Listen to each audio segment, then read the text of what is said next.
Seer Show is a live broadcast of truth seekers and believers empowering the evolution of consciousness. Raphael and Celeste will dive deeper than the mainstream media while answering the mind's deeper questions and transforming conversations. They will have unique guest speakers who will share knowledge, tools, and techniques to create coherence in our mind, body, and spirit. Good morning, Amanda. How are you? I know I'm it's very evening for you. It is evening for me, yes. Yeah, I'm doing really well. And you? Exceptional. I always say that, don't I? Exceptional and You getting do. better. You do, and I love it. Well, if I'm not getting better, what am I doing? Not a lot. Absolutely. Yeah, Absolutely. yeah. We have a great topic. Unfortunately, Kat Valentine is not feeling well, so sending out some well wishes to her. Yes, absolutely. And Celeste is just running around doing her thing. So she left it to us to make sure we have a good show. And I know anytime that you and I talk, it's just an amazing time. I love our connection. I love the fact that we we share a space in this world where we truly lead with our hearts. I know you do for sure. Definitely. Definitely. And I think it's the only way that we can do it these days. Mm, But yeah, and I get to spend my birthday evening with you. there you go. It is truly, truly a pleasure. I always want to plug your book because I love your book. It's really incredible when you can take I guess a person, right? And there's so many different point of views or even different ways we can see the world, right? And if you're a messy human, man, then you have it. Then you have it all. But we're also want to talk today about ta-da, emotional intelligence, which also kind of like your book touches so much about that, doesn't it? Well, I think that's kind of the cornerstone of life, really, Mm, where um, we are so we're emotional creatures who are living in a physical world. And I think what we've been taught is to prioritize this physical world mm. and disconnect from that emotions. And I don't know about you, but for me, that led me down a really tough path because I was trying to shove all these emotions down and not let them all explode and not feel them, not be attached to them, not be even acknowledging their existence. And my life was falling apart. And it wasn't really until I started to excavate, is probably the best word, I because like that's that what word. it was such a big process, really, and many, many years of work to really understand that emotional depth and fluency and intelligence, like real true intelligence. And I think for so long we have epitomized and prioritized that intellectual intelligence. And it's only really been recently that we've gotten to the full totality and grips of what emotional intelligence is, how it can be practiced in the world, but also have some real leaders who are showing what it means in practical existence to be emotionally intelligent, not just intellectually intelligent. And then we also have that next step. And I think this is where our generation is so fascinating, Mm. is we're bridging that gap between our parents' emotional intelligence and our children's spiritual intelligence. And we're trying to get a foot in each world, but also be that bridge. Mm. Thank you, Prue. That's very, very sweet. Lots of love to you. I did not know it was your birthday. Happy Yeah, I'm halfway birthday. to 90 today. I'm Well, 45. So yeah, I've done wow. good. You look good for 100. Thank you. You are just beautiful. She's absolutely right, Prue. You. You are beautiful. But here's the beauty of you. we all look at the external beauty, right? Mm. And that you are. But my gosh, you are beautiful throughout. And it's because you understand that emotional intelligence that you were just talking about our parents' emotional intelligence and our children's, right? Mm. And there's us in the middle, right? Mm. If you will. And I think we're waking up to the knowledge that our parents did the best they could. Mm, And they were dealing with trauma in a time that they didn't know it was traumatic. It was just life. They didn't have the tools and resources that we have now. And they just pulled up their bootstraps and got on with it. mm. And now in our generation, we were told to pull up our bootstraps and get on with it, but we're kind of like, oh, is that really the best way to do it? And then our kids are now showing us this insanely incredible way of being more connected and in touch. And as much as we see them, on their screens and in different arenas, there is also this incredible intelligence in our youngsters, both in Mhm. in all ages, basically from, the ages of 20 down to birth, who are coming in as these incredibly wise, connected spiritual beings. And I know for my children, I could see it from so early on that they were such old, wise souls in such young bodies. I still remember my son must have been maybe about 5 or 6 weeks, and I was holding him in the middle of the night. And please excuse me, this is the realities of live streaming. Yes. He'll want to come back in again soon. Apologies for that. No problem. Hey, listen, that's part of life, right? He is. He wants mummy most of the time, but daddy just got home, so he needs to go and say hello, and then I'll knock on the door and want to come back in. But I think there is this, I remember holding him and just going, he has been here, and this is even before I started this work. I was like, he's been here so many times before. How can I be put in charge of this child? And I don't mean in charge of in terms of power structures. I mean in charge of as in I've got to keep this kid alive and Yeah. healthy. And like I was in that newly overwhelmed parent mode, but I could see in his eyes what an old soul he was. And then, with my daughter, it was a similar thing. And there was almost this blind panic in my face of these children are so wise and they're going to evolve so far past me. And how do I nourish and nurture that without squashing it? And I think that was really some of those first real light bulbs I had into the greatness that is the life that we're living, in terms of being put in charge, as in they were my charges, not in terms of power over. Right. Of getting them to this maturity so that they could expand their full potential. And to see those things in children, my mother always said, what you love in children, or what you love in adults, you hate in children. And you see it so often, And so trying to be in a place where I would honor that and could honor that, and to see the depths of where they could go, has really, I guess, formed the basis of why I did the work and the growth that I've done. When we do look at children, I mean, it's almost a reflection of what we would like, or what we sometimes don't even understand, right? Because kids do say the funniest things, right? And they do things that we go like, wait a minute, how did they know that? Or where did that come from? And when we think about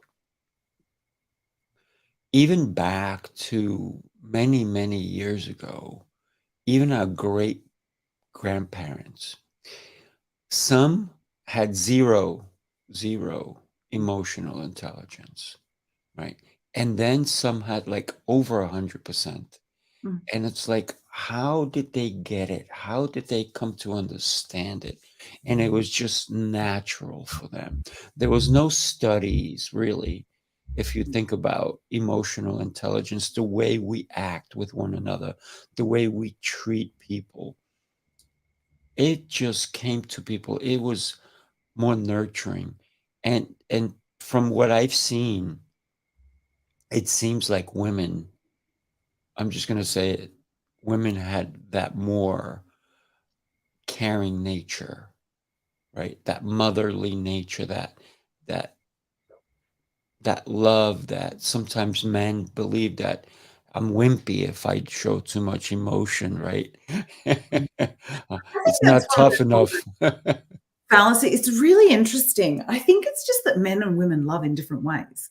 And Mm, the more I've understood that archetypal masculine and feminine, and I've, even before I did the archetypal life coaching, I was really looking into that balance of masculine and feminine, obviously in the archetypal type way, nothing to do with gender and all of right, that stuff. right. But it's looking at when we are in the immature version or the wounded version versus the divine version, our behavior is so different. And a lot of those immature versions of both look very similar. Mm, Men in their caring role are very protective in a very different way than women in their caring role are protective. You know, someone gets between me and my kids, and watch out, mama bear's on her way. And Mama Bear's coming. I tell you, it's like that. There is this primal rage that comes from somewhere, and you're almost taken aback by it, going, holy crap, I never knew I could love anything this much. But I've also seen that, you know, in my current partner who has this incredible energy about him, whereby it is just, it's almost breathtaking to me to see it in the Mm. divine masculine, because I've not seen it often in that. Ah, It is this protection of, or the way he does it and the way I respond to it beautifully is, I trust that you've got this. yeah, There is this trust in me. I trust you've got this. But I tell you what, if you don't, they'd better watch out. yeah. And so it's this incredible safety of being honored enough to be trusted in that space, to have the strength to, and fortitude to deal with my own issues, but also knowing that somebody has my back so solidly and securely in a very different type of caring and strength. Mm, And so I think it's also the way that we look at it. I think a lot of the things that we label as toxic masculinity in the right environment are actually very healthy. That need for physical prowess, for example, the need for flexing a bit of muscle is mm, actually a really important part of the masculine, is mm, knowing that physical strength. Because when we're looking at archetypally, you know, the woman stands in front of the child, the man stands in front of the woman and the child. Now, we all have that within us. right. And I think men who are allowed to explore that aspect of their masculinity in a healthy way is phenomenal. And I was actually speaking to somebody about it only the other day, and I said, from the work I've seen from some of the divine masculine coaches out there, I think in some ways it is so much more powerful than some of the feminine embodiment work that I've seen out there. Mm, And I'm probably going to get shot down in flames for saying that. But with this masculine work that I have witnessed, there is this encouragement for tapping into that divine masculine, but also accessing their emotional bodies. And they're bringing the two together. Whereas a lot of people I've seen in clinic whom I've had to balance because of this, and also my own work, mm, I found, and I'll talk to my own experience because it's obviously the one I have the most of course. intimate relationship with, but I developed my divine feminine. And what I did in the meantime was suppress my divine masculine, because I was doing all this feminine embodiment work. And she was like this, when I met her internally, it was like this incredible Wonder Woman, Amazonian Mm, warrior. right. And I always laughed when I got the vision of my inner divine masculine, because he looked a bit like Danny DeVito as the penguin. He was just short and angry. Because he'd been leading the show for so long. And Yeah. in my feminine embodiment work, I basically went, shut up, you get in the corner, we're working with this part. Mm. What I needed to do was be able to bring the two together, to marry them, to have them work in harmony on a physical, mental, and emotional level, and a spiritual level, to be able to support one another in the true sense of the word. And that's when I saw the changes. Mm. Because I was marrying it, not ignoring one because the other was superior or whatever it is that we're taught out there. Yeah, yeah. I love the marrying aspect of it, because there's that balance that one brings to the other, right? Because all of a sudden, otherwise, you're too much of one, right? Think of Yeah. yin and yang, right? Too much yang is not good. Too Yeah. much yin is not good. But that's why we look for that balance, right? That intertwining, right? To bring that togetherness, to bring that wholeness. Because when we think about the way we are in the world, even the way we see the world, if there is no balance, it doesn't help anyone. One of the things that I have definitely in the work that I've done, I got to be honest with you. I think I found my work early on, and probably when I was in my teens. Started in my teens when I really started to understand me and to understand what I was seeing in this world, and to have compassion. Because a lot of times we expect things from people, Yeah. but we don't give them the leeway, or we don't give them the space to be. We expect, right? You have to be this way because you are female. You have to be this way because you're male. But Yeah. why are you acting this way? And we don't understand why they're behaving a certain way. But because we don't ask the deeper questions, right? We don't allow the unity, if you will, of some people saying, you know what? Maybe at this point in their life, and like you said before, this is the strong part of who they are. Yeah. But how do we help somebody to marry? Absolutely beautiful question. I think it's really important to understand that all archetypes, the same as almost everything, is on a spectrum. We can have, and again, it's on a spectrum of not just the divinity, but also the woundedness that's coming out. So it's a really complex issue just to work out how to get that marriage happening. I tend to prefer to think of it in terms of, rather than balance, because if you think about us walking, we're actually never in balance. If we're moving, we're rarely in balance. It's only when we're sitting or standing still that we're in balance. And even, to be fair, when I'm sitting, I'm rarely in balance because I've always got a foot tucked up or like leg crossed over or something. I'm always putting myself out of balance. But if we think of it as harmonizing, I tell my clients to think of an orchestra. And if you've got, sharp instruments here and flat instruments here and loud instruments here and soft instruments here, it can just be noise. And so when we tune all those different instruments in a more harmonious way, we get music. And there are many people who say that the silence in music is as important as the notes. So if we think about that, because if you never had silence in music, it's just noise. You need crescendo. You need, I can't remember the word because it's been too long since I played the quiet one. Music. Anyway, my brain, we'll go with shit music. So, we've got music.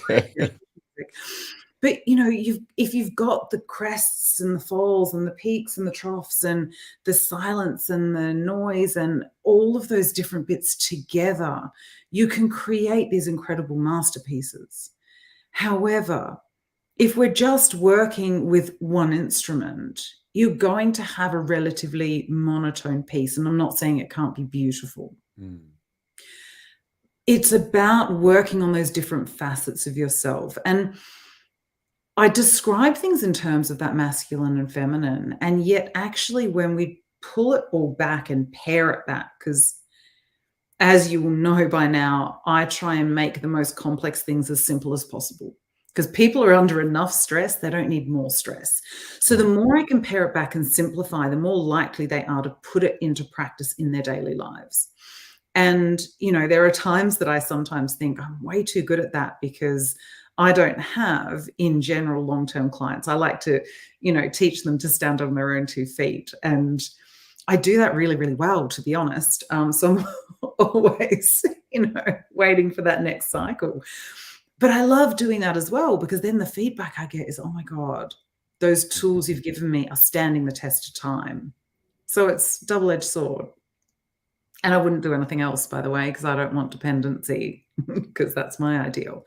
But when we're looking at it and we're paring it back, it's having the structure, it's having the riverbank to hold the river and direct it. And then it's developing that emotional bit where you can have the rapids, you can have the eddies, you can have, the bits where it's just slowly moving and sitting in the water for a while. And that it's all working in harmony together. You are making music, not noise or not just silence.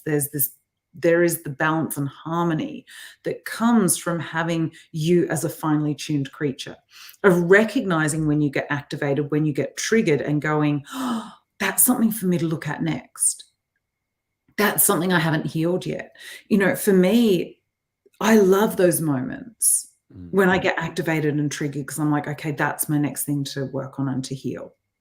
And then I get the next one. It's like, okay, that's my next bit of work.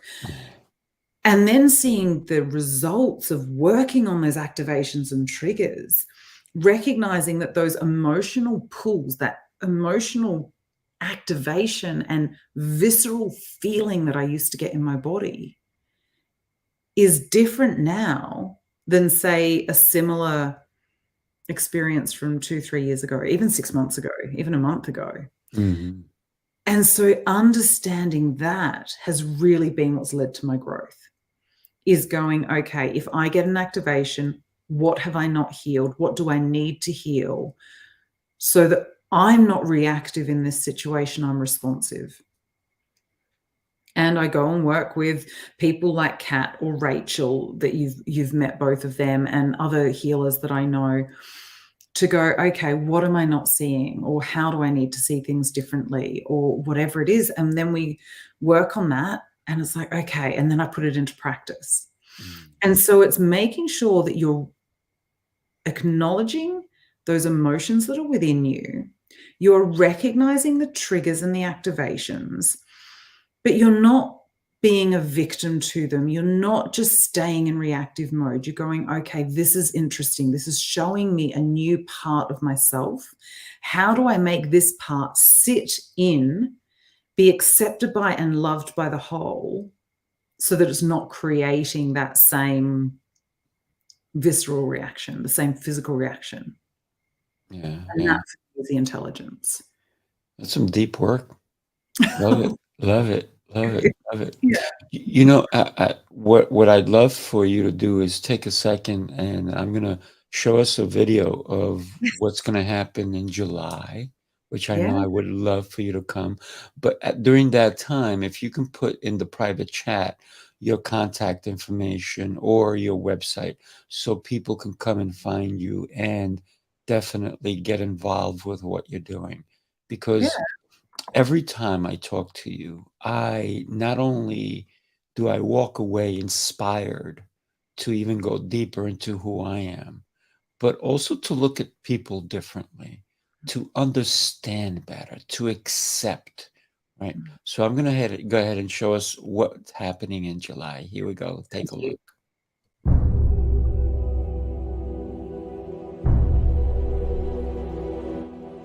Heroes Rising Apex is the highly anticipated business event of the year. This gathering of industry leaders, entrepreneurs, authors, and visionaries promises to be a game-changing experience that will inspire, educate, and provide networking opportunities.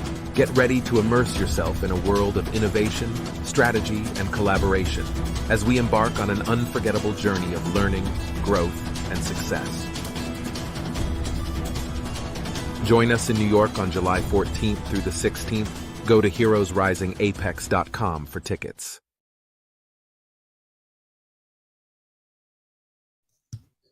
Are you Ah. coming? Are you coming? Doesn't that Oh, excite you? I am manifesting right now so that I can.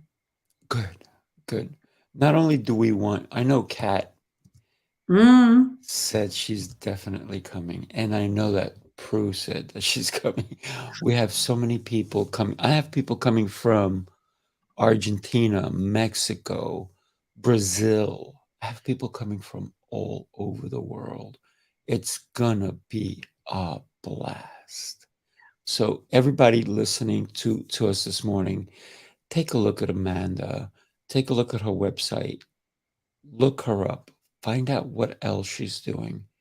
This is an amazing human being who not only truly understands the emotions that we work with or the emotions that we need to gather, but one of the things that, and I loved this book because I'm looking at, and this is so cool. They talk about the self-management strategies, right? And they list 17. I'd love to go with a few of them with you. Let's start with number 1, right? Yeah. Breathe right. Ah, I didn't know I was breathing wrong until I was like nearly 40. Mm, Like, how crazy is that? And again, it comes down to the way that women are often treated in society and expected to be. mm, We are expected to be thin and like these pictures that we see out there. So we're always taught to hold our stomach in. We're taught to hold our core together. We're taught to breathe in, don't make yourself any bigger than you have to be. And so I was constantly holding myself in. I didn't realize that when you breathe, your belly isn't supposed to be sucked in as tight as it can be. It can actually move. And it was revolutionary for me. I'm like, I've been putting myself in a self-created corset right. for nearly 40 years. Don't make yourself any bigger than you have to be, darling, because big women aren't liked. And being tall, that was even worse because then I'm tall and I was, and you're expected to be the smallest version of yourself, to be the right type of woman. And so it was fascinating to me. It's almost like learning to breathe properly gave me permission to have a belly, to actually see my belly move in and out, to see my body full of air and know that it wasn't wrong, that I was able to do that. And it literally changed my life completely, because I started to realize not only the benefits for the body, mind, spirit with the breath, but also that social conditioning that only loved me if I was small enough. Wow. That is so deep. It makes me think of the Chinese culture back in the day where you were right. Women were supposed to be small and maybe even not seen. So that's why they bind their feet like, oh, you can't have big feet. You can't. So the pain that these poor women went through, I'm so happy they're not doing that anymore. Oh. Because, and if they do, they should stop anywhere they're doing it, because we need to expand and just be who we're meant to be, right? We're beautiful creatures that we need to imagine a lion, imagine a hippo, imagine a giraffe, imagine a monkey. If they all looked in the mirror and said, oh wait, I shouldn't look that way. Yeah. Right. So and they're not holding their bellies in. They're not saying, oh, how's my butt look? No, none of that, right? So they're not doing any of that. They're being who they were meant to be. and society has put us in a box, if you will, where we're supposed to only be this way. Women are supposed to be this way. Men are supposed to be this way. Meanwhile, that's not how we're built. We are built to be who we're supposed to be. Just so much yes. So much yes. Again, I spoke to my children about this because obviously they're learning all the different genders and all of this. And I said, guys, you're in your teens. Mm. How about you have fun? You experiment who you love and like. And maybe if we had less labels, we'd be more together and less separate. So I said, how about you try and avoid putting any labels on yourself until you're old enough? And then when you've been through a few relationships, whomever they may be with, then you go, actually, this is what I like. But what if you still didn't label yourself? Because I find that we're getting so into this labeling that we're putting ourselves into smaller and smaller and smaller boxes. Mm-hmm. And a lot of those labels are of our own making. And yes, we want to be recognized for that individual spark of who we are. But as we can recognize that we are all one and we're all unique expressions of the one,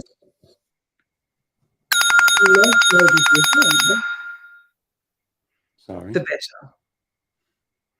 And so again, you know, I remember my daughter when she first started school. She was ridiculously bright, still is, crazy bright, kept me on my toes.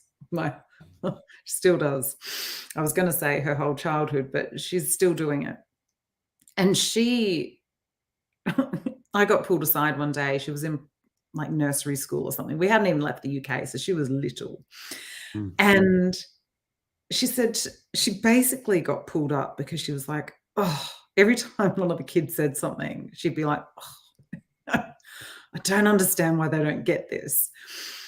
And so I had to explain to her, she must have been 4. Well, she can't have even been 4 yet. She must have been just before her 4th birthday because we were in Australia around that time. And I had to lead her around the garden. I said to her, okay, look at the plants in Mummy's garden. Some are flowering and some aren't, and some are growing a lot of new shoots right now, and some are going into hibernation. And I showed her all the different things. I said, this is like the children in your class. I said, you're one of those who you just get stuff. And she does. I mean, she was reading books to the class by the time she was 4. She was singing full songs at, I think, about 13 months, 14 months. Like, she just had it. She got that whole language thing. And so anyone who didn't get what she got, she just was like, oh, you thick? What's going on? And it was only that childish innocence. It wasn't judgment the way that we know it. But when I explained to her about the garden and the way things bloomed and how they all bloom at different times and they all grow at different times and they hibernate at different times, it was all of a sudden like she went, oh, okay, I get it. And I've had to obviously explain it to her at different points in her development. But I found that a really beautiful, simple analogy to use of going, everybody blooms at different times. I mean, I didn't find this work. I think I was about 32 when I started dipping my toe in the water. And then by the time I sort of hit 36, I just went on this massively huge trajectory. And it's kind of, I guess, continued since then. But there were so many times that I heard the call and I didn't take it. And so there are times that it's not that I beat myself up, but I regret not hearing the call sooner, not acting on the call sooner, not doing the things that would get me to where I am sooner. And I also know that they are part of what creates who I am now and the person I am. And I wasn't ready to bloom back then. I wasn't ready to go through that massive growth then. And I've still sometimes reminded my daughter of that. And her empathy now is incredibly amazing because she understands that not everybody is as high functioning as she is. And that it's that's just not about them or her or being higher than or lower than or smarter than, you know. Everyone has their own intelligence. Everyone has their own way of shining. And so if we look at everybody as that piece of the one, all of a sudden we can accept all of that together. We can accept the ridiculously bright child who is academically smart, as well as the person who is emotionally intelligent or spiritually intelligent or, good with people or funny or whatever it is. And all of a sudden, everybody has their place at the table. Mm. When we think about your daughter, let's just take your daughter for a second, right? Your daughter very much reminds me of some people that I have known who didn't understand other people, who, thank God she had you to guide her along. Because what winds up happening, if let's take your daughter again. If you had not guided her, what would she have continued to grow in a way that she would not understand other people, be frustrated with other people because they didn't get it? What's wrong with these guys? So, and she still goes through it. But, I think the beautiful thing is she brings it to me. Or she brings it to somewhere that it's safe for her to bring those frustrations to. Oh, yeah. And so it's not wrong for her to be frustrated. It's just, how do we mold and guide that frustration so that it's not being directed? And again, this is the same with emotions. So everybody talks about how people's emotions are valid and all of that. That is absolutely true. And we also have to get really careful and nuanced in the fact that we're not trying to build this whole generation of narcissists because everybody believes that their emotions are valid and that they have the only valid experience and all of this. Because I think it is that fine line, and it's very, very much nuanced and about discernment. Is yes, everybody's emotions are valid. It's how we process them and how we deal with them. If we are willing to own up to the fact that our emotions, yes, they're valid, they are giving us signs. They are telling us all sorts of things all the time. Yes, I want more of this. No, I don't want more of this. I'm angry because someone, crossed my boundaries, or I'm angry because I'm afraid, or I'm angry because I'm not feeling loved, or I'm feeling sad or frustrated because nobody gets it. Whatever it is. Understanding that is really important, but then what do I do with that?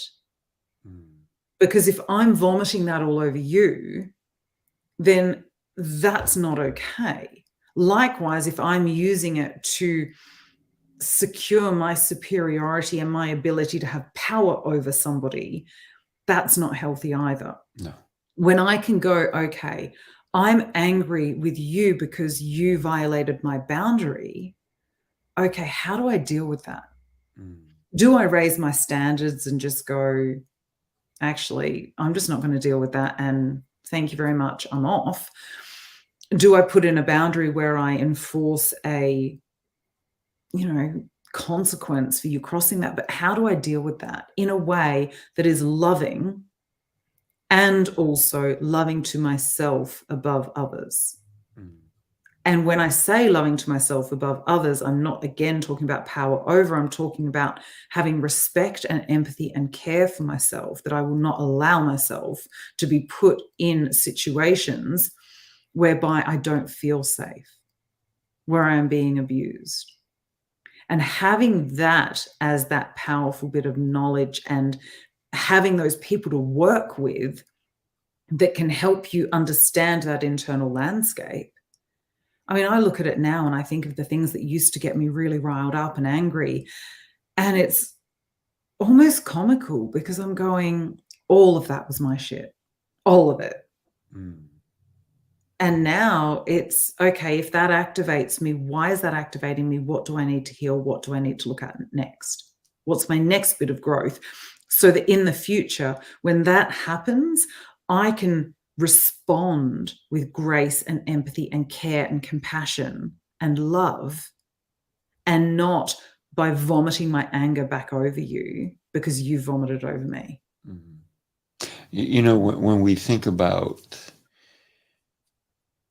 taking the time to breathe, taking the time to understand, so many people, I personally believe that the breath work that we can start to do starts with taking control of my emotions through my breath work, understanding, taking that deep breath. Because when we take that deep breath, I always tell people when I help them meditate, when I help them calm themselves down, because the breath does that. It calms you.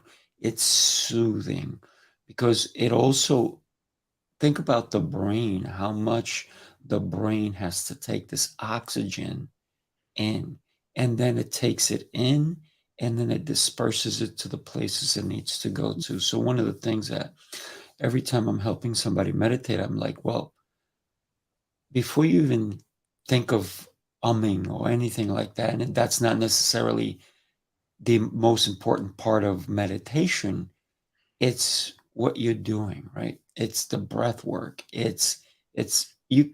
I can meditate in chaos, right? Yeah. I could be in a crowded place and I could be very meditative, and it's because of the work I've done. So I'm teaching people to think of their breath as something that comes in and touches every aspect of your whole being. So think of a breath coming in, and I say like a bunch of soldiers coming in, and they're fixing and they're repairing, or workmen or engineers, and they come into your brain and they fix every little thing that's wrong, and then they come down your body, your lungs, your ribs, your stomach, everything. So it goes all the way down, and then the breath coming out is they're putting in a satchel, that they're taking in all the toxins out of your body. And then people are like, I never thought of it that way. Yeah. Right? Because the breath work, when you truly get into it, and for those people who don't understand anxiety, this is part of the work that we have to do with anxiety, with fear. And it's okay to be afraid, right? It's okay. We need that tactic, if you will, because fear is good because it keeps us safe, right? If you're walking down a dark alley and you hear a sound, you don't go, oh, let me go investigate what that is. Let me take No. a few deep breaths. Yeah. No. Let Not me take some deep breaths as I run away. You have to run, but here's the thing. Fear is a good thing, and people don't think like, oh, I'm too tough to be afraid. No, fear is there to keep you alive. Fear is there to emotionally set you off to understand, well, something, it's a trigger, it's an alarm, if you will, right? It's going to let us know that something is not right. Let me look into it. But if we have fear, because sometimes fear could be of the unknown, right? If we have a meeting we have to go to, that's different than what's around the corner. Am I going to die if I go around the corner? So that's different fear, but it's how do we use that fear to emotionally set ourselves up for that success? How do we breathe with that fear? How do we understand the fear that is in front of us? Is it fear that we're putting on ourselves, or is it real fear, right? So when we think about the emotions that come with fear, how do we handle them? And I think what you say there is really important, because it's, if we can take those moments to have those couple of big deep breaths, it comes into our body physiologically changes. So if we can breathe deeply, our body goes, oh, I'm not being chased by a saber-toothed tiger. Phew, awesome. And it only takes about 3 or 4 deep belly breaths to be able to get into that different physiological space. I remember when I first left my marital home, I knew what time he got off the train. and I would feel my body tense. I would feel the anxiety come in. I would feel the fear. I would often start shaking, physically shaking. I didn't even live in the same house, but I could feel when he was hopping off the train. And even when we were under the same roof and separated, which was a whole other story in itself, I would start shaking around the time he'd hop off the train. My body was in this really heightened state. And one of the practices I used to use, and it's one that I use for people often, I'd go, okay, take a deep breath. Am I safe right now? Like right in this moment, am I okay? And I'd look around and I'd almost start laughing at times going, there is nothing wrong. This is all in my head. This is all in my head. I'm creating this. Now, when I was under the same roof, it was obviously different because there was that fear there. There was this actual fear of the unknown. Am I going to be safe? Am I going to live to tomorrow? In the other house, it was like, hang on a minute. I am safe. I'm okay. Whew, okay, so do a few more deep breaths. Am I okay? And I ask my clients to often do it. Obviously, a lot of them have come from trauma backgrounds. And so when they have, it's, can I feel my feet? Is one of the questions I get them to ask. Now, why the feet? One is because your feet are always with you unless you've, been in a fortunate space. But even if you don't have your feet, you can go to your lowest extremities. They're usually the bits closest to the ground or connecting you to the ground, allowing you to feel held by Mother Earth, to feel held by something bigger than yourself. When we can feel into that, I then get them to focus on the minutiae. Can you feel your toes touching? Can you feel where your socks are touching your feet? Can you feel where your shoes are touching your feet? Can you feel where there's air? Getting them to pinpoint in. And then, okay, now you've felt that. Now you're connected to the ground. Now you're in your body. Are you safe in this moment? And there'll be this, oh my God, I am. The thing that I hate out there at the moment is this idea of hacking your nervous system and hacking this so that you can do this. And it's like your nervous system will not be able to feel safe unless you actually feel safe and unless energetically you feel safe to be in your body. There is unfortunately no hack. We need to find out what is going to make you feel the safest you can feel within your body, within your relationships, within your life. Because if we can get you feeling safe, then you can be more present. And when you are more present, there is naturally less fear, because in most of our life, in most of our day-to-day life, we are not in immediate danger of dying. And that is vital for people to remember, especially when they're in trauma or abusive relationships or whatever. Yes, there are times when you're in physical and mortal danger. How can I keep myself safe? That is a really natural human need, because we need to live to tomorrow. But for a lot of us who have anxiety, depression, fear coming up, a lot of it is in our head. We are creating it. We are. So how do I get into this present moment? How do I feel into me right now? Can I feel my feet on the floor? Can I actually take a big, deep body breath? Okay, now I'm here, I'm present. Am I in danger? Well, shit, no, I'm not. Okay, so what are those thoughts that are making me think that I'm in danger? And whether that be financial or relational or transformational or hormonal or whatever it is, physical, mental, emotional, then you can start actually going, okay, I need to deal with this. I need to deal with this. I need to deal with this. Because in that, when we're present, when we're with it, we can actually dismantle what is it that is creating that fear and making us feel afraid when we're actually quite safe. Yeah. Amanda, you and I know Kat and Celeste and everyone else we've ever had on the show can probably have like hours upon hours upon hours upon hours, and we've only touched upon the breath. I know. So, I definitely know that we're going to do many, many more shows together. And I know that for a fact. And one of the things that is always invigorating for me is your energy, the powerful energy that you bring forth every time that we connect, right?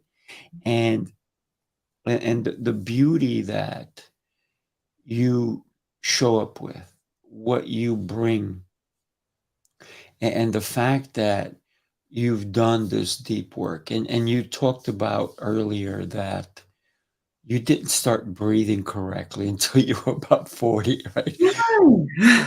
But when we think about the deep breath that us as adults don't go through, the time it takes for us to embody who we truly are, it takes too long. It takes way too long for us to leave. If you think of a child, a baby, they breathe right. If you look at them, they giggle, they laugh. They got the best laughs. Why? Because it's belly laughs. Mm. So when was the last time, I'm not saying to you because I know you have them, but to our audience, when was the last time you had a true belly laugh? Something that you just let go and be and enjoy. And when you do a deep belly laugh, what are you getting? You're getting a deep, deep breath, right? Yeah. And if you look at a baby laughing, oh my God, it is the Best, best thing ever, right? So yeah, no, everybody, I have a think belly that's laugh. Have one every day. I do, by the way. Every day I am laughing, I'm cracking up, I'm living because you never know. yeah. This could be our last day, Mm. right? Not that I'm bringing people down, but what I want you to understand is live every day as if it was your last. So have that belly laugh. You know what? Have that thing that people say you shouldn't do. And I'm not saying it have every day and have it carefree. Have intention with your life, right? Because we have one life, as far as I know. There may be more, but as far as I know, what I have experienced, and sometimes, when people say you get that deja vu, was I here before? Mm. Right. So that's a thought for another day, another conversation. I would love to dive into that one with you. No, Yes, and I let's think do it. it's really important. I think a couple of things in what you were saying, I think the key to both being able to belly laugh and being able to breathe, and all of what we've talked about tonight is presence. If you are in this moment, rather than in the moment 5, 10, 20, 30 minutes from now, or 5 weeks, or whatever it is, the more you are present right now, right here, then you can enjoy the moment. You cannot let go into a massive belly laugh unless you're here and appreciating the moment. Right.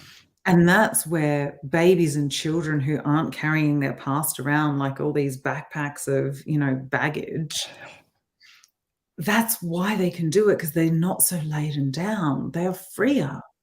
And we are so worried about all of the things, past, present, future, all of the rest of it. And if we can bring ourselves to presence, all of a sudden, it just allows us the freedom to be able to do that. It's beautiful. It's beautiful. Amanda, I want to thank you so much for today. It's always, always a pleasure. And so, see, even your dog is having fun with us. Hello. Hello, cutie. It's like, I don't want you to stop. I want to hear more. But we are going to come back with you. We are so happy that you've made it. You've taken the time to join us and come and inspire us. But do me a favor. We're going to say goodbye to everybody, but I want you to hold on for a second. I want to have a quick chat with you before we go. So let's just say goodbye to our audience. Have an Thank you so much. amazing rest of your evening in Australia and in New York. We're just getting started. It's almost 5:30. So everybody, make sure that you always tune into us on Tuesdays. Prue, thank you so much. We do love you too. I can't wait to meet you in New York, Prue. Oh, You she's know, you gorgeous. and Kat are coming down. It's gonna be a blast. All right, everybody. Thank you again. Have an amazing and exceptional day. Take care, everybody.